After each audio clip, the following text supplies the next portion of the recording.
ከዚህ ቀጥዬ የምነግራችሁ 7 ነገሮች ለፊታችን እጅግ በጣም አደገኛ ናቸው። በተለይም ደግሞ መጨረሻ ላይ የምነግራችሁ 3 ነገሮች እጅግ በጣም ለፊታችን መጥፎ ነገሮች ናቸው። ፊታችንን ከጊዜ ወደ ጊዜ እየጎዱት የሚሄዱ ነገሮች ናቸው። ስለዚህ መጠንቀቅ አለባችሁ። የመጀመሪያው ስህተት ፊትን እንደ ጨርቅ ልብስ እንደማጠብ ፊትን በሳሙና መፈተግ ነው። ይሄ እንግዲህ ለፊት በጣም አደገኛና ፊት ቶሎ እንዲደርቅ ያለውን ወዛምነት እንዲያጣ ያደርገዋል። የፊት ሳሙና ምን አይነት ነው የምትጠቀሚው? ለፊትሽ ተስማሚ የሆነውን መርጠሽ መጠቀም አለብሽ። ለልብስ የምንጠቀማቸው ለሌሎች ነገሮች ተብሎ የተሰሩ ሳሙናዎችን ለፊትሽ የምትጠቀሚው ከሆነ ፊትሽ አደጋ ውስጥ ነው ያለው። ብዙ ጊዜ በእጃችን ነው ብዙ ነገሮችን የምናደርገው። ስለዚህ ብዙ ነገሮችን በር ከፍተን ስልካችንን ነካክተን ብር ይዘን ብዙ ነገሮችን አድርገን መልሰን ደግሞ ፊታችንን የምንነካካ ከሆነ ፊታችን በእጅጉ ይጎዳል ማለት ነው። አራተኛው ችግር እንግዲህ ፊታችን ላይ ብዙ ፕሮዳክቶችን ማብዛት፣ በቁጥር እንግዲህ መወሰን እስከሚያዳግት ድረስ ዛሬ ሌላ ነገ ሌላ ከነገ ወዲያ ደግሞ እንደዛ እያደረግን የተለያዩ ፕሮዳክቶችን ፊታችን ላይ የምንጠቀም ከሆነ ከጥቅሙ ይልቅ ጉዳቱን ነው የምናየው። ፊታችን ሁሌ አዳዲስ ነገሮችን በተጠቀምን ቁጥር የራሱ የሆነ የተለየ ሳይድ ኢፌክት ነው ይዞ የሚመጣው። ማለትም ፊታችን ላይ የተለያዩ ቡግሮች ሊሆን ይችላል፣ ሌሎች ጥቋቁር ነጠብጣቦችን ሊመጣብን ይችላል። ምክንያቱም ለፊታችን የሚያስፈልገውን ወይም ደግሞ የሚስማማንን የፕሮዳክት አይነት ባለመጠቀም ወይም ደግሞ በመቀያየር ማለት ነው፣ አንዱን ቋሚ አድርገን ባለመጠቀማችን ፊታችን ያለ ጊዜው እንዲያረጅ እንዲሁም ደግሞ አሁን እንዳልኩት ሌሎች ነገሮችን ፊታችን ላይ ሊወጡብን ይችላሉ ማለት ነው። የተለያዩ ፒግመንቶችን ሊወጡብን ይችላሉ። ስለዚህ ለፊታችን የትኛው ቅባት የትኛው ክሬም ነው የሚያስፈልገን የሚለውን አውቀን ያንን እንግዲህ ለውጥ እስከምናይ ድረስ ትክክለኛ ለዛ ለፊታችን የሚሆን ተስማሚ ሆኖ ከታየን ያንን መጠቀም አስፈላጊ ነው። ሌላኛው እንደ ችግር ብለን የምናየው እንግዲህ ፊታችን ቀን ላይ የምንቀባቸው የተለያዩ ፕሮዳክቶች ሜካፖች ሊሆኑ ይችላሉ። እነዛን ነገሮች እንግዲህ በመሰላቸት ወይም ደግሞ ምንም ችግር አያመጣም በሚል ማታ ላይም እንደዛውም ቀን እንደዋልነው ሳንታጠብ እነዛን ነገሮች ሳናነሳ ምንተኛ ከሆነ ፊታችን ከጊዜ በኋላ እየተጎዳ የተለያዩ ፊታችን ላይ የተለያዩ ጥቋቁር ነጠብጣቦች፣ ማዲያት፣ የተለያዩ ነገሮች እንዲወጣበት እንግዲህ እንደ መንስኤ ሊሆንብን ይችላል ማለት ነው።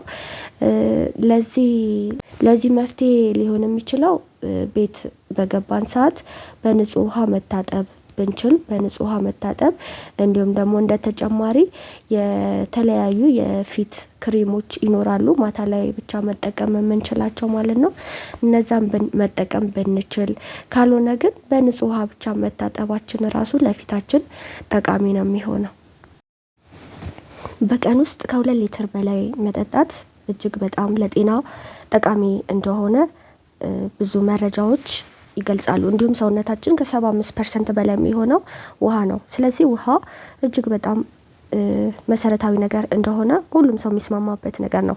በተለይ ደግሞ ለፊታችን ሰውነታችን ላይ የሚከሰቱትን የተለያዩ ቶክሲን የሆኑ ነገሮችን በማስወጣት ፊታችንም ጥርት እንዲል ቶሎ ሊጎዳ የሚችለውን ፊታችንን በጣም በአጭር ጊዜ እንዲመለስ የተለያዩ ሪንክሎችን እንዲፈጠር የሚያደርጉትን ነገሮች በመዝጋት እንዲሁም ደግሞ አይናችን ስር የማበጥ ነገር ካለ ያንን እንግዲህ ቶሎ በመመለስ የተለያዩ ችግሮችን በመቅረፍ ደረጃ እጅግ በጣም አሪፍ ነው። እንዲሁም ፊታችን የፈካ እንዲሆንም በማድረግ ደረጃ ከፍተኛ ሚና ይጫወታል።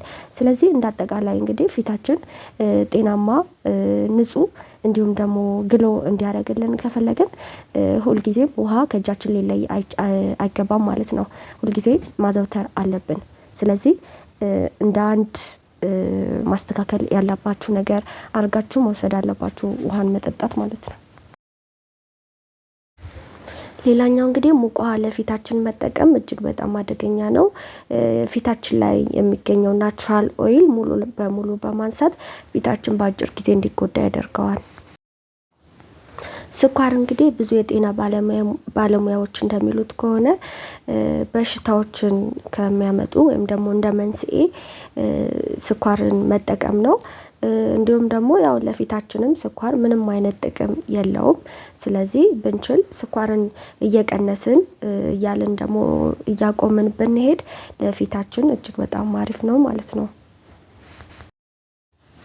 እንግዲህ የትራስ ጨርቅም የፀጉራችንን ኦይል የተቀባናቸውን ማንኛውም ነገሮች በመያዝ ከፍተኛ ሚና ይጫወታል። ለፊታችንም እንግዲህ ቶሎ የሚያገኘው ፊታችንን ስለሆነ የፀጉራችን የተቀባነውን ፊታችን ላይ ተጽዕኖ ስለሚያመጣ እንግዲህ በየጊዜው እነዛ ነገሮች እየተደጋገመ ሲመጣ ፊታችን እየተጎዳ ይመጣል ማለት ነው። ስለዚህ ብንችል በሆነ ጊዜ አክል ልዩነት በሳምንት ወይም ደግሞ በ15 ቀን እየቀያየርን ብንጠቀም አሪፍ ነው።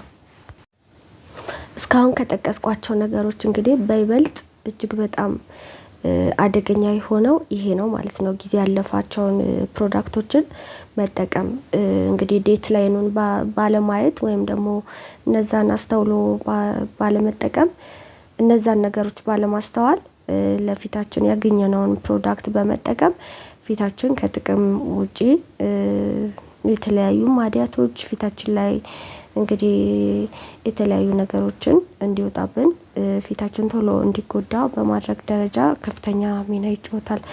ስለዚህ ምንጊዜም ለፊታችን የምንጠቀማቸው ነገራቶችን ፕሮዳክቶችን በደንብ ማየት ከምን እንደተሰራ ምን እንዳለው እያንዳንዱ ማወቅ በራሱ አስፈላጊ ነው።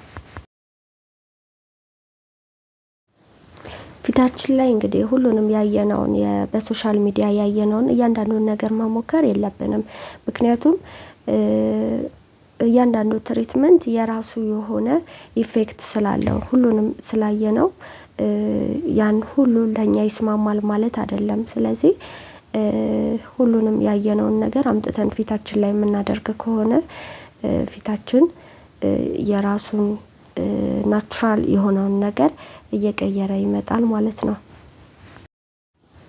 እስካሁን እንግዲህ ብዙ ችግሮችን ፊታችን ላይ ሊከሰቱ የሚችሉ ወይም ደግሞ ፊታችን ሊቀይር የሚችሉ ሊጎዳን የሚችሉ ነገሮችን አውርተናል። እነዛን ነገሮች ባለማድረግ ፊታችሁን የተዋበ ማድረግ ትችላላችሁ ማለት ነው። እስካሁን እንግዲህ አብራችሁን ያላችሁ ሰዎች እጅግ በጣም አመሰግናለሁ። ቤተሰቦቼ ማለት ነው። ላይክ ሰብስክራይብ በማድረግ እንዲሁም ደግሞ በቀጣይ ምን አይነት ቪዲዮ እንድሰራላችሁ ነው የምትፈልጉት የሚለውን ነገር ኮሜንት ላይ ብታስቀምጡልኝ ደስ ይለኛል። ወዳችኋለሁ።